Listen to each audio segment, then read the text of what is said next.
लफ्ज जब हजरत की जुबान से निकले तो उसका मुंह काला स्याह हो गया, मुंह से पानी की रतूबतें निकलने लगी।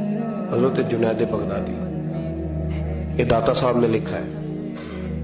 हजरत जुनैद बगदादी ने ना एक नौजवान की तरबियत की, उसे इधर देखे मेरी तरफ।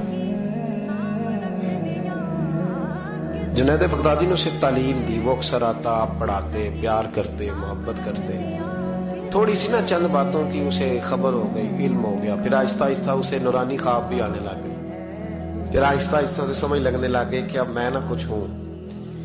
परवाह को नहीं होती रब करीम के बंदे को, मौज करे कोई। एक चाहत करने वाला जाता है तो कई दर्जन अल्लाह अता करता है, लेकिन ना सिर्फ इतनी तकलीफ होती है कि मेरी हाथों के तराशे हुए मट्टी के सनम आज बुतखाने में भगवान बने बैठे हैं। कहने लगा कि मैं तो अब ऊपर चला गया हूं हजरत जुनैद बगदादी से।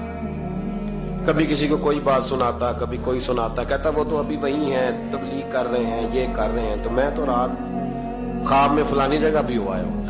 तो बहुत ऊंचा दर्जा है मेरा। वो आहिस्ता आहिस्ता जब पर थोड़े निकले ना, उन्होंने कहा तो हजरत हंस देते, मुस्कुरा देते, कहते चलो मौज करें, लेकिन दिल में तकलीफ जरूर थी। होती है तकलीफ, क्या करें, अल्लाह ने दिल क्यों बनाया। इसमें बाद लोगों के बाद जुमलों की बड़ी तकलीफ, कई दफा तकिए पे कुछ आंसू गिर जाते हैं, रजाई पे मुंह दे के ना कई दफा बंदा रोता है कि यार सारे कर लेते, तुझे नहीं करनी चाहिए। लेकिन चलो खैर, एक दिन ना वो ज्यादा ही बदतमीज हो गया।